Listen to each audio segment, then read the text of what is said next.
Hello students, class 11th physics का एक बहुत इंपॉर्टेंट टॉपिक है विमीय सूत्र, जिसे हम डायमेंशन फॉर्मूला कहते हैं। और ये परीक्षा में आता ही है। 2 से 4 नंबर पक्के हैं यदि आपने इसको अच्छे से समझ लिया। तो आज हम इसे जीरो से समझेंगे। और आप देख सकते हो कि यहाँ पे इतनी सारी भौतिक राशियाँ मैंने लिख रखी हैं। और जो भी आपके सिलेबस में है लगभग सभी मैंने लिखी हैं जो मोस्ट इम्पोर्टेंट हैं। और ये आपके फिजिक्स के पेपर में इनमें से कोई भी आपसे पूछा जा सकता है कि इनका विमीय सूत्र लिखिए। आपसे पूछा जा सकता है चाल का विमीय सूत्र लिखिए, या फिर बल का विमीय सूत्र लिखिए, या फिर कार्य का विमीय सूत्र लिखिए। कोई भी पूछा जा सकता है, तो आप कैसे लिख सकते हो। तो आज हम इस वीडियो में यही कुछ समझने वाले हैं। तो चलिए विमीय सूत्र को बिना देरी करे जीरो से समझते हैं। देखो, विमीय सूत्र के पीछे एक कड़वी सच्चाई ये है कि विमीय सूत्र हम पे इसलिए नहीं बनते क्योंकि हमें भौतिक राशियों के ओरिजिनल सूत्र पता नहीं होते। देखो, इस वीडियो में मैं आपसे कोई हवा हवाई बात नहीं करूंगा, बल्कि मैं आपको सच्चाई बता रहा हूं। सबसे पहले आपको कोई भी भौतिक राशि है, उन सभी के जो मुख्य सूत्र हैं, जिन्हें हम बेसिक सूत्र कहते हैं, वो आपको याद कर लेने हैं। तो इतनी सारी भौतिक राशियां हैं, ये पर्याप्त हैं आपके लिए कक्षा 11वीं में। और इन सभी के जो मुख्य सूत्र हैं, आप इनको एक कागज पे लिख के जहां आप स्टडी करते हैं वहां पे आपको चिपका लेना है, ताकि आप इनको देखते रहें और धीरे धीरे आपको ये याद हो जाएंगे। तो मुख्य सूत्र क्या है, आइए मैं सबसे पहले इस पेपर पे लिखता हूं। जैसे क्षेत्रफल का मुख्य सूत्र होता है लंबाई गुणित चौड़ाई, इसी तरीके से आयतन का होता है लंबाई गुणित चौड़ाई गुणित ऊंचाई। इनमें से बहुत कुछ हो जिनमें से आपको पता होगा, कुछ के तो आपको याद होंगे, लेकिन फिर भी मैं सबके लिखवा रहा हूँ और आपको ये अच्छे से नोट कर लेने हैं और इनको 1 से 2 बार पढ़ लेना है। और फिर विमीय सूत्र बिल्कुल आसान हो जाएंगे आपके लिए और सब कुछ आराम से समझ में आएगा। मेरा पूरा उद्देश्य है कि आप इस वीडियो के जरिए विमीय सूत्र सीख के ही जाएं। तो इसके लिए जो एफर्ट लगेगा वो बस यही है, आपको जिसका भी विमीय सूत्र सीखना है उसका पहले बेसिक सूत्र पता होना चाहिए। तो मैं कहूँगा कि ये जो भौतिक राशियाँ मैंने लिख रखी हैं ना, इन सभी के जो मुख्य सूत्र हैं ये वाले, ये आपको अच्छे से याद कर लेने हैं। जैसे घनत्व, तो घनत्व का होता है द्रव्यमान बटे आयतन। इसके बाद चाल, या फिर हम इसी को वेग भी कहते हैं, बस इसमें थोड़ा सा अंतर होता है दिशा का, सदिश सदिश का। बाकी दोनों के फॉर्मूले सेम हैं। तो वेग या चाल का सूत्र होता है दूरी बटे समय। इसको हम विस्थापन बटे समय भी बोल देंगे कभी कभी। तो चाल के केस में दूरी बटे समय और वेग के केस में हम बोल सकते हैं विस्थापन बटे समय। बट उससे कोई ज़्यादा फर्क नहीं आएगा, विमीय सूत्र आप आराम से कर लोगे। इसके बाद अगली भौतिक राशि है त्वरण। तो त्वरण का फॉर्मूला होता है वेग बटे समय। इस तरीके से आगे बढ़ते हैं। तो त्वरण के बाद आता है बल।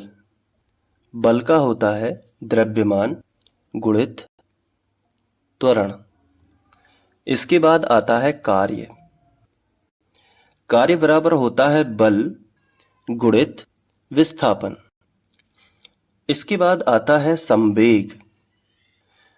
तो संवेग के लिए सा के ऊपर बिंदी का मतलब होता है संहति, संहति मतलब होता है द्रव्यमान। तो द्रव्यमान गुणित वेग तो लिखा ही है, तो हो जाएगा द्रव्यमान गुणित वेग। आगे बढ़ते हैं, लिखा है आवेग। तो आवेग का मतलब होता है बल गुणित समय। तो आवेग हो गया।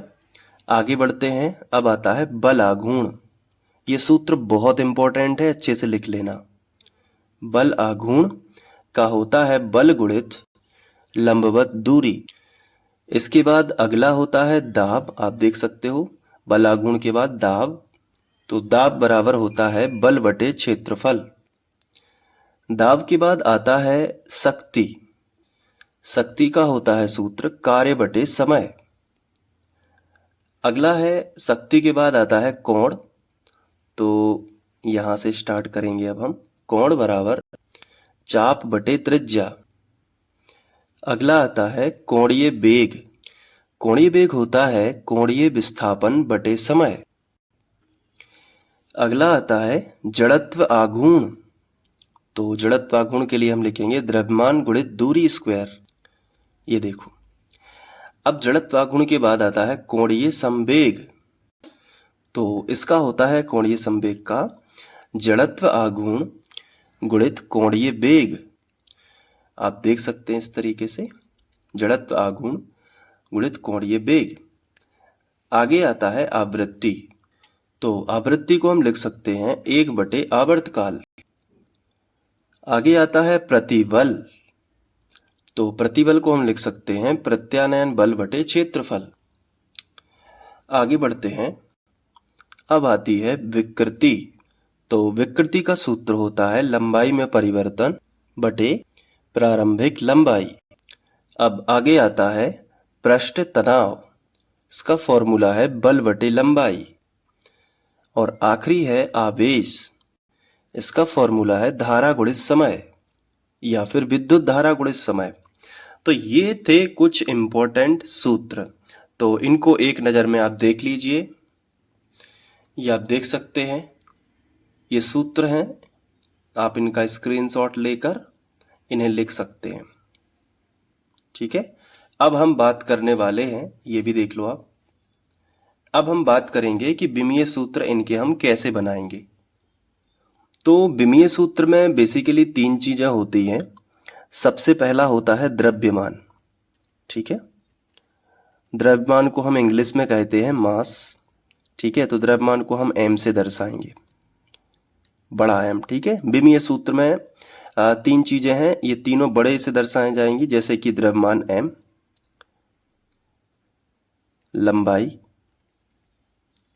लंबाई को हम L से दर्शाएंगे, लंबाई मतलब लेंथ। और तीसरा होता है समय। तो समय को हम दर्शाएंगे T से। तो M, L, T, ये अभी तीनों चीजें आपको याद रखनी है। कैपिटल M यानी बड़ा M, बड़ा L और बड़ा T। जहां द्रव्यमान आएगा वहां हम M लगा देंगे, जहां लंबाई आएगा वहां L लगा देंगे और जहां समय रहेगा वहां T लगा देंगे। जैसे एग्जाम्पल के तौर पे मैं आपको समझाऊं, जिन चीज़ों को हम स्केल से नाप सकते हैं, जैसे दूरी भी लंबाई है, लंबाई भी लंबाई है और चौड़ाई भी लंबाई ही है, क्योंकि चौड़ाई को भी तो हम स्केल से ही नापेंगे, उसे तौलेंगे तो नहीं। क्योंकि जिन चीज़ों को तौला जाता है वो द्रव्यमान के अंतर्गत है। और समय में हम क्या रखेंगे, टी रखेंगे। जहां भी समय आएगा, जिसके भी सूत्र में समय आएगा, उसे हम क्या रख देंगे, टी रख देंगे। बस इतनी चीजें याद रखो। अब पहली क्षेत्रफल से हम स्टार्ट करते हैं, बहुत ध्यान से समझना है। जैसे कि एग्जाम में आ गया कि क्षेत्रफल का विमीय सूत्र निकालिए, तो क्षेत्रफल का मुख्य सूत्र क्या होता है, मैंने अभी आपको बताया, क्षेत्रफल बराबर होता है लंबाई गुणित चौड़ाई। तो यहाँ पे आप लिख लोगे। ठीक है, अब ध्यान से देखना, बराबर के नीचे बराबर लगा लिया। विमीय सूत्र कैसे निकालते हैं क्षेत्रफल का, जो लंबाई है, ध्यान से समझना, लंबाई को हम किससे दर्शाएंगे, एल से। विमीय सूत्र है ये। तो लंबाई को हम एल से दर्शाते हैं, तो लंबाई के नीचे हमने क्या लिख लिया, एल। ठीक है, ध्यान दे पा रहे हो ना। गुणित है तो गुणित लगा दिया। चौड़ाई को हम क्या लिखेंगे, तो मैंने आपको बताया चौड़ाई भी स्केल से ही नापी जाएगी, वो लंबाई का ही रूप है चौड़ाई। तो चौड़ाई को भी हम एल लिख देंगे। तो 2L हो गए, यानी कि L का वर्ग हो गया कि नहीं। अब L का वर्ग हो गया तो इसे हम, इसका विमीय सूत्र तो आ गया L स्क्वायर, लेकिन हमें लिखना तीनों के फॉर्म में होता है। तो हमने कहा कि तीनों के रूप में लिखना है, तो M तो आया नहीं है इस क्षेत्रफल में, द्रव्यमान तो आया नहीं है। तो द्रव्यमान को तो हम 0 लिख देंगे कि M नहीं आया है, लेकिन बता रहे हैं हम M के साथ में। और L कितना आया है, 2 की पावर। और T भी नहीं आया है इसमें कहीं, समय भी नहीं था, तो T क्या रहेगा, 0 रहेगा। जो नहीं आया है उस पे 0 की घात लगा के केवल हम दिखाने के लिए लिखते हैं। बाकी मेन विमीय सूत्र L स्क्वायर ही है, बट तीनों के फॉर्म में लिखा जाता है और बड़ा कोष्टक बनाया जाता है। तो ये क्षेत्रफल का विमीय सूत्र है। अब हम आयतन का विमीय सूत्र निकालेंगे। तो आयतन का जो मुख्य सूत्र मैंने आपको बताया है वो क्या है, आप देख सकते हो, लंबाई गुणित चौड़ाई गुणित ऊंचाई। तो हम यहाँ पे लिख लेते हैं अब इसके बाद जो लंबाई है उसको हम इन तीनों में से किससे दर्शाएंगे? एल से ही दर्शाएंगे। तो लंबाई को हमने एल लिख लिया। चौड़ाई भी क्या है? एक प्रकार की लंबाई का ही रूप है, उसे भी स्केल से नापेंगे तो एल से ही दर्शाएंगे। और उसी तरीके से ऊंचाई भी हम स्केल या टेप से ही नापते हैं तो उसे हम एल से दर्शाएंगे। यानी तीनों लंबाई के ही रूप हैं, लंबाई गुणित चौड़ाई गुणित ऊंचाई, तो एल एल आएगा। कहीं एम एम तो तब आता है जब जिन वस्तुओं को हम तौलते हैं या द्रव्यमान लिखा हो सूत्र में, और समय तब आता है जब समय लिखा हो, लेकिन इसमें लंबाई चौड़ाई और ऊंचाई लिखी थी तो ये आ गया। अब तीनों का गुणा करते हैं तो एक की घात इधर है, एक की घात इधर मानी जाएगी और एक की इधर, तो टोटल 3 की घात आ जाएगी क्योंकि गुणा में घातें जुड़ती हैं। तो एल के ऊपर 3 की घात है। तो आयतन का मुख्य विमीय सूत्र तो एल घन ही है, लेकिन हमें एम और टी भी लगाना है इसमें, भले ही नहीं आया। तो जो चीज नहीं आई है वो जीरो रहेगी, तो एम के ऊपर 0 की घात। और एम क्रम क्या है इनके लिखने का? पहले एम लिखा जाएगा, फिर एल लिखा जाएगा, फिर टी, यानी एम एल टी। तो एम तो नहीं आया तो एम के ऊपर 0 की घात, फिर एल आया है तो एल के ऊपर 3 की घात, टी भी नहीं आया तो टी के ऊपर 0 की घात, और ये हो जाएगा विमीय सूत्र। समझ पा रहे हो आप? आगे बढ़ते हैं, अब हम घनत्व की ओर चलेंगे। तो अगला विमीय सूत्र है घनत्व। इसका हमें विमीय सूत्र निकालना है घनत्व का। तो घनत्व का मैंने आपको फॉर्मूला बताया है, आप देख सकते हो। घनत्व बराबर, इनको याद करने में थोड़ा सा टाइम लगेगा बट अभी देख देख के सीख लो, बट इनको याद कर लेना। तो घनत्व बराबर क्या होता है? द्रव्यमान बटे आयतन। तो हम यहाँ पे लिख लेते हैं द्रव्यमान बटे आयतन। अब द्रव्यमान पहली बार आया है, द्रव्यमान को हम m से दर्शाते हैं, तो द्रव्यमान की जगह पे हमने m रख दिया। फिर बटे लगा हुआ है तो बटे, और आयतन को हम क्या लिख सकते हैं? लंबाई गुणित चौड़ाई गुणित ऊंचाई। तो एक्चुअली वो आयतन लंबाई चौड़ाई ऊंचाई हमने जो निकाला था, मैं आपको दिखा दे रहा हूं, उसको हम क्या लिख सकते हैं? l के ऊपर 3 की पावर। तो आप l के ऊपर 3 की पावर लगा सकते हो। अगर आपको ऐसा नहीं करना है तो आप एक स्टेप और बढ़ा सकते हो। कैसे? द्रव्यमान को आप द्रव्यमान ही लिख दो। द्रव्यमान को द्रव्यमान तब तक लिखना है क्योंकि हमें पता है कि नीचे वाले का सूत्र बन रहा है, तो अभी इसको हम m नहीं लिखेंगे। द्रव्यमान को द्रव्यमान ही लिखा। नीचे वाले का सूत्र क्या है?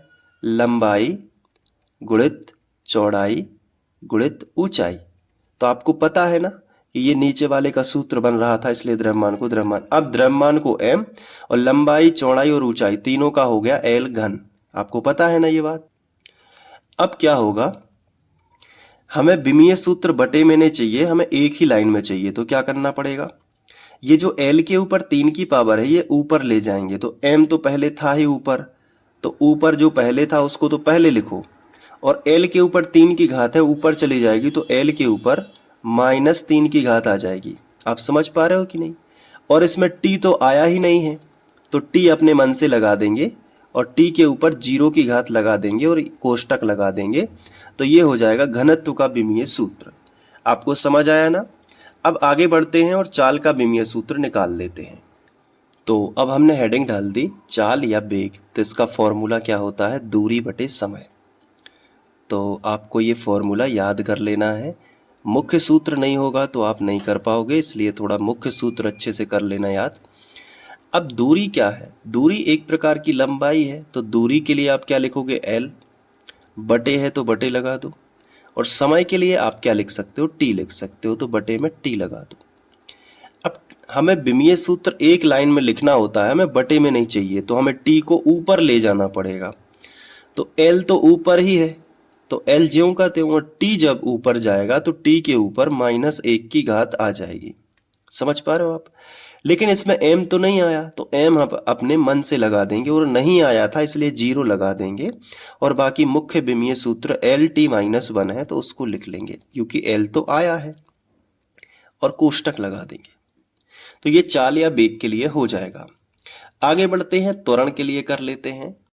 तो त्वरण का सूत्र क्या होता है? वेग बटे समय। मैं आपको दिखा भी देता हूं, ये देखो। त्वरण का सूत्र क्या है? वेग बटे समय। तो हम लिख लेते हैं वेग बटे समय। अब ध्यान दीजिए, यहां पे वेग का फिर से सूत्र लग रहा है, तो उस चीज को आपको ध्यान देना है। ये देखिए, वेग का सूत्र फिर से होता है दूरी बटे समय। तो अब आपको क्या करना है, बेग का सूत्र लगा देना है, दूरी और बटे समय। ये किसका सूत्र लगाया है, बेग का सूत्र लगाया है। बेग का सूत्र होता है दूरी बटे समय, लेकिन बटे के नीचे एक चीज और है, तो ये बटे सबका बटे है, बटे के नीचे एक चीज और है समय, तो बटे के नीचे एक चीज और, हमने समय फिर से लिख दिया। ये वाला जो समय था ये तो बेग का समय आया है, दूरी बटे समय, लेकिन बेग के भी बटे में एक समय था, तो उसको पलटेंगे तो वापस ऐसे ही आएगा। तो वो पलटने में आपको गलत ना हो, इसलिए आपको सीधा सबका, जब भी सूत्र लगाने के बाद एक बटे आ जाए तो वही बटे सबका बटे होगा, ध्यान रखना। तो जैसे बेग का सूत्र लगाया है दूरी बटे समय, तो अब एक बार बटे आ गया तो अलग से बटे लगाने की जरूरत नहीं है, वही बटे के नीचे क्या लिखा है, समय, तो यहां गुणित में एक समय और आ गया। यानी कि हम ऐसे लिख सकते हैं, दूरी, दूरी को हम एल से दर्शाते हैं, बटे समय टी और टी, तो क्या हो गया, टी स्क्वायर हो गया। अब इस टी के ऊपर 2 की घात को ऊपर ले जाएंगे तो क्या बनेगा, एल तो पहले से था, और टी के ऊपर 2 की घात जब ऊपर चली जाएगी एल के साथ में, तो टी के ऊपर -2 की हो जाएगी। अब आपको इसको फुल फॉर्म में लिखना है, यानी एम एल टी के रूप में।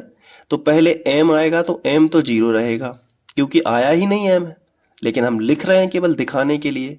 तो एम 0 और बाकी ये पूरा एल और टी -2, और ये ब्रैकेट आपको लगा देना है।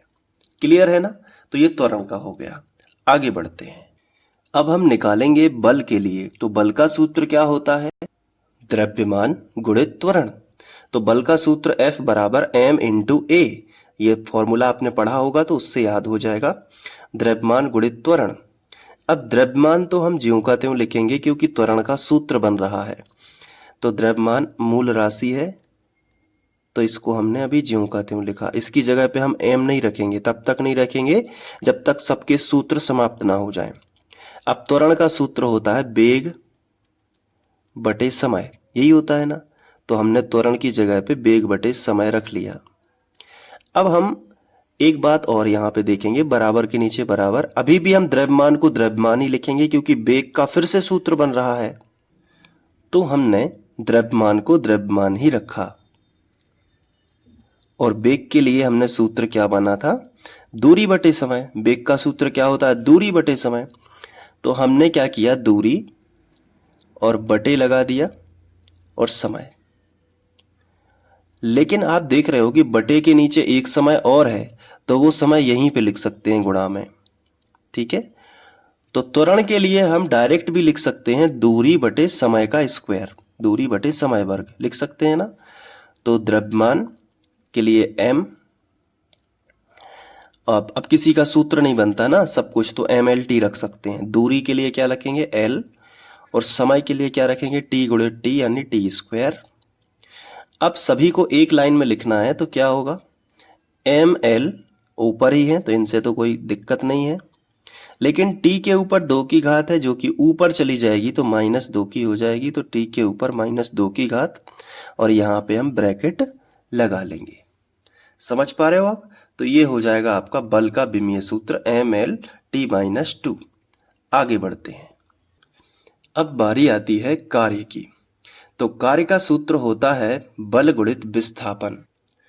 तो अब बल जो है इसका फॉर्मूला होता है, खुद का बल का फॉर्मूला होता है द्रव्यमान गुणित त्वरण। तो हमने बल की जगह पे लिख दिया द्रव्यमान गुणित त्वरण, ठीक है। और गुणित में क्या है, विस्थापन है, तो विस्थापन लिख दिया। बल की जगह पे बल का सूत्र है ये द्रव्यमान गुणित त्वरण। अब विस्थापन को हमने ज्यों का त्यों लिखा अभी। क्लियर है बात।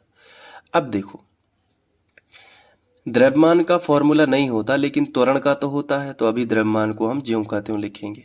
अभी MLT नहीं रख सकते क्योंकि फॉर्मूला अभी कंप्लीट नहीं हुआ है। त्वरण को मैं डायरेक्ट लिख रहा हूं दूरी बटे समय स्क्वायर। बेग बटे समय से आप कर सकते हो, लेकिन अभी अभी मैंने आपको बताया था कि त्वरण का हो जाता है दूरी बटे समय वर्ग, तो ये कर दिया। और गुणित में क्या है, विस्थापन है, ठीक है। अब देखो, अब हम देखते हैं तो किसी भी चीज का सूत्र नहीं होता, ना द्रव्यमान का, ना दूरी का, ना विस्थापन का।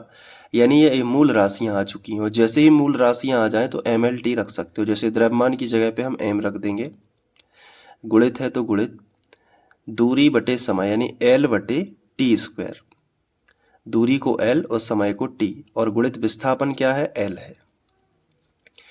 तो क्या हो जाएगा M, और L का हो जाएगा L स्क्वायर, और बटे में क्या है T स्क्वायर। टी स्क्वायर को ऊपर ले जाओ तो क्या हो जाएगा M L वर्ग, और T के ऊपर 2 की घात ऊपर चली जाएगी तो -2 की घात हो जाएगी, तो ML/T-2 आंसर आ जाएगा कार्य के लिए। तो आप इसका स्क्रीनशॉट ले सकते हो। आगे बढ़ते हैं। अगला है संवेग। संवेग का सूत्र होता है द्रव्यमान गुणित वेग। तो ये बेसिक सूत्र हैं, आपको ये याद होने चाहिए। अब देखो, द्रव्यमान को हम द्रव्यमान ही लिखेंगे क्योंकि वेग का सूत्र हो रहा है, तो द्रव्यमान को हमने द्रव्यमान लिख लिया। अब वेग का सूत्र होता है दूरी बटे समय। ठीक है, आपने पढ़ा है ना, वेग बराबर क्या होता है, दूरी बटे समय। अब देखिए, अब ना द्रव्यमान का, ना दूरी का, ना समय का, किसी का भी सूत्र नहीं होता, तो MLT रख सकते हैं। द्रव्यमान को M, दूरी को L और समय को T बटे में ऊपर ले आओ तो ML/T-1 ऊपर चला जाएगा ना, तो ML/T-1 संवेग हो जाएगा। आगे बढ़ते हैं। अगला है आवेग। तो आवेग का सूत्र क्या होता है, बल गुणित समय। लेकिन बल का सूत्र क्या होता है, द्रव्यमान गुणित त्वरण। और गुणित क्या है, बल के लिए हमने द्रव्यमान गुणित त्वरण लिख लिया, लेकिन गुणित में क्या है समय, तो हमने यहाँ पे समय लिख लिया। अब देखिए ध्यान से, द्रव्यमान ज्यों का त्यों, और त्वरण के लिए हम क्या लिख सकते हैं, मैंने अभी आपको बताया दूरी बटे समय का स्क्वायर, दूरी बटे समय का वर्ग, और गुणित एक समय यहाँ पे है, तो एक समय से एक समय कट जाएगा, एक समय बचेगा। अब हम MLT रख सकते हैं, तो द्रव्यमान के लिए हम M रखेंगे, दूरी के लिए हम L रखेंगे, और बटे क्या है, एक समय है यानी T है। T को ऊपर लेके आ जाओ तो ML/T-1, यही आंसर आ जाएगा। आगे बढ़ते हैं। अगला है बल आघूर्ण। तो इसका फॉर्मूला होता है बल गुणित लंबवत दूरी। वैसे अगर बोला जाए तो ये दोनों बलों के बीच की लंबवत दूरी है। अब बल के लिए सूत्र क्या होता है, आप कहोगे सर द्रव्यमान गुणित त्वरण, तो बल के लिए हमने लिख लिया द्रव्यमान गुणित त्वरण। ठीक है, और लंबवत दूरी को हम केवल दूरी भी लिख सकते हैं क्योंकि L ही आएगा। अब द्रव्यमान को हम द्रव्यमान ही लिखेंगे क्योंकि त्वरण का सूत्र अभी बन रहा है, तो द्रव्यमान को हमने यहाँ पे द्रव्यमान ही लिखा। त्वरण को हम लिख सकते हैं दूरी बटे समय का वर्ग, तो हमने लिख लिया। त्वरण को हमेशा दूरी बटे समय वर्ग लिखिए, और दूरी को हमने दूरी ही लिख लिया।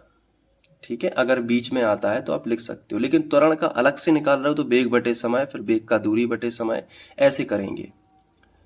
अब देखो आगे, बड़े ध्यान से समझते चलना।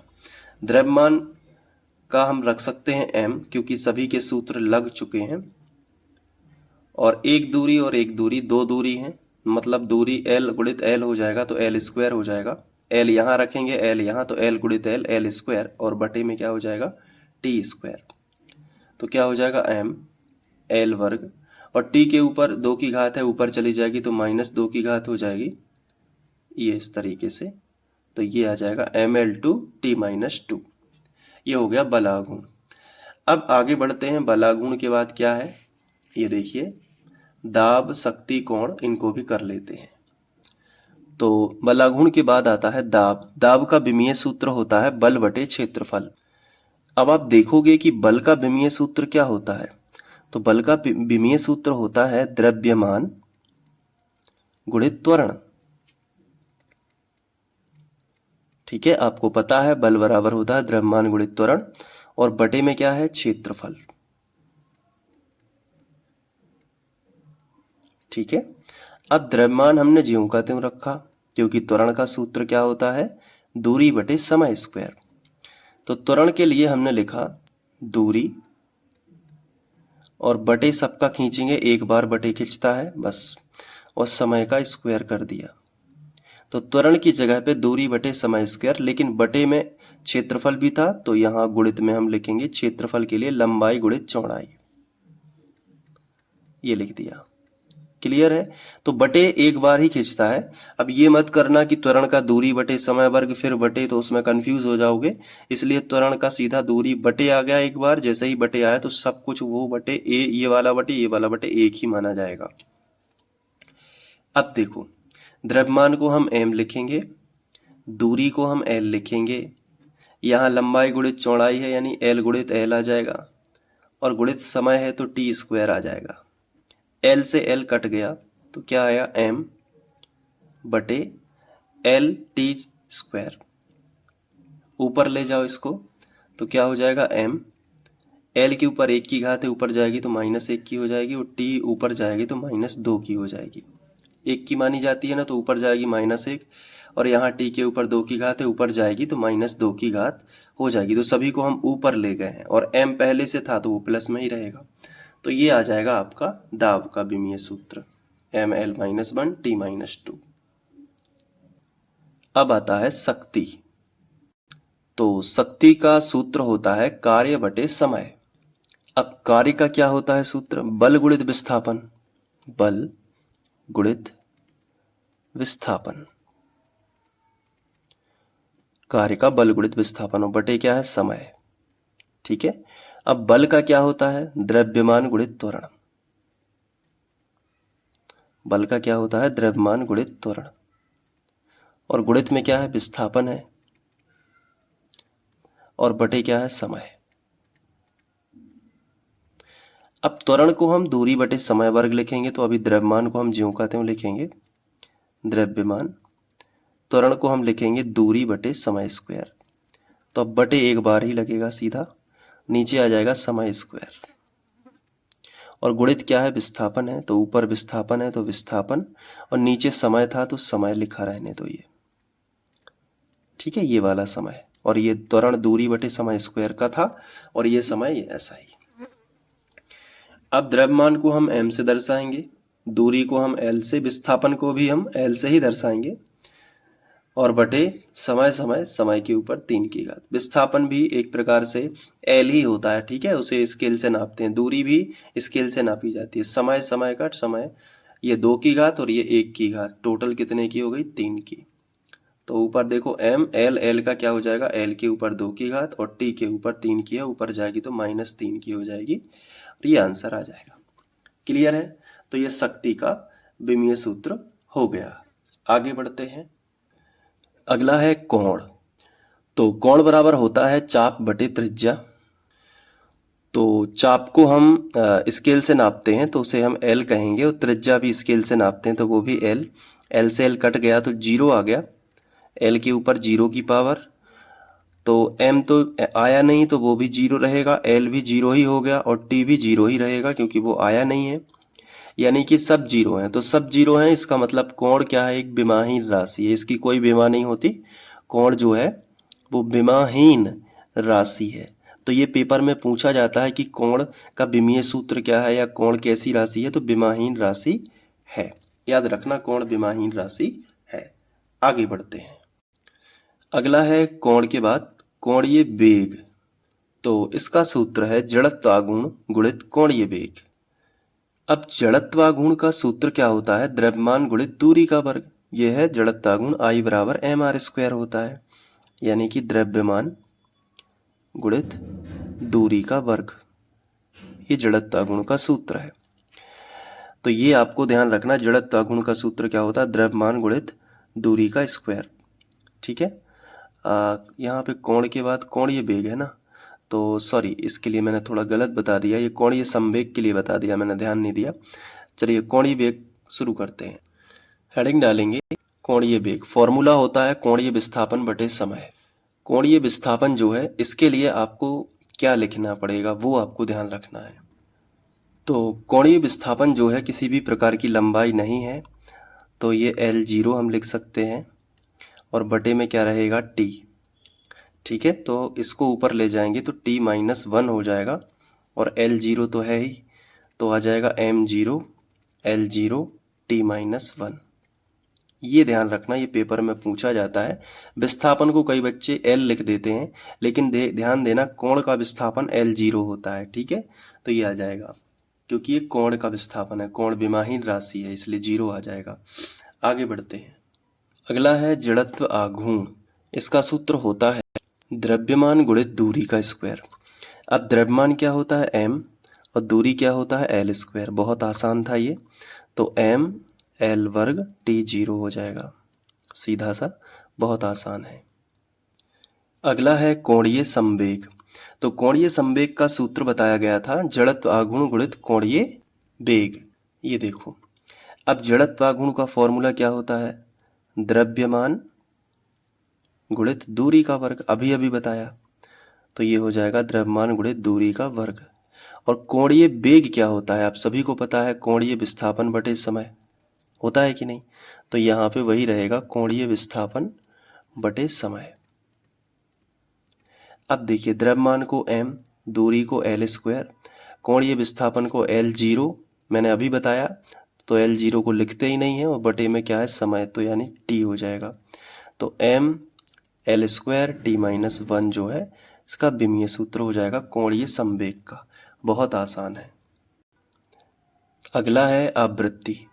तो इसका फॉर्मूला होता है 1 बटे आवर्तकाल, और ये बहुत आसान है। आवर्तकाल एक प्रकार का समय ही है, तो इसे t से दर्शाएंगे। 1 बटे t को ऊपर ले जाएंगे तो t इनवर्स हो जाएगा, यानी m0 L0 T-1 आवर्तकाल का विमीय सूत्र, आवृत्ति का विमीय सूत्र होगा। ये आप ध्यान रखना, ठीक है। आगे बढ़ते हैं। अगला है प्रतिबल। इसका सूत्र होता है प्रत्यानयन बल बटे क्षेत्रफल। अब प्रत्यानयन बल है, तो बल के लिए फॉर्मूला होता है द्रव्यमान गुणित त्वरण। तो हम यहाँ पे लिख लेंगे द्रव्यमान गुणित त्वरण, और बटे में क्या है, क्षेत्रफल। क्षेत्रफल को हम लंबाई गुणित चौड़ाई लिख लेते हैं। क्लियर। अब त्वरण का सूत्र लगाना है, तो अभी द्रव्यमान को द्रव्यमान ही लिखेंगे। त्वरण का सूत्र होता है दूरी बटे समय स्क्वायर। दूरी बटे सबका लगेगा एक साथ, और समय स्क्वायर। अब बटे के नीचे क्या था, लंबाई गुणित चौड़ाई, तो वो यहीं आ जाएगा, लंबाई गुणित चौड़ाई। अब सबके मान रख दो। द्रव्यमान को m, दूरी को l, L हो गया L स्क्वायर, लंबाई गुणित चौड़ाई L स्क्वायर हो गया, और गुणित T स्क्वायर। एक L से एक L कट गया, तो m बटे क्या बचा, L, एक L बचा, और T के ऊपर 2 की घात बची। ऊपर ले जाएंगे तो m, L के ऊपर 1 की घात है, ऊपर चली गई तो क्या हो जाएगी, -1, और T के ऊपर 2 की घात है, ऊपर चली गई तो -2। इस तरीके से आ जाएगा ml-1 T-2। अब देखिए, यहाँ पे प्रतिबल आ गया। अब हम विकृति निकाल लेते हैं। तो विकृति का विमीय सूत्र होता है लंबाई में परिवर्तन बटे प्रारंभिक लंबाई। अब लंबाई में कितना भी परिवर्तन हो, वो लंबाई ही रहेगी, ठीक है। तो L, और प्रारंभिक लंबाई L से L कट गया, तो L0, तो M0 L0 T0, यानी विकृति क्या है, एक विमाहीन राशि है। विकृति विमाहीन राशि है। तो ये भी आप कर लोगे, बहुत आसान है। अब इसके बाद आता है पृष्ठ तनाव। तो पृष्ठ तनाव का फॉर्मूला होता है बल बटे लंबाई।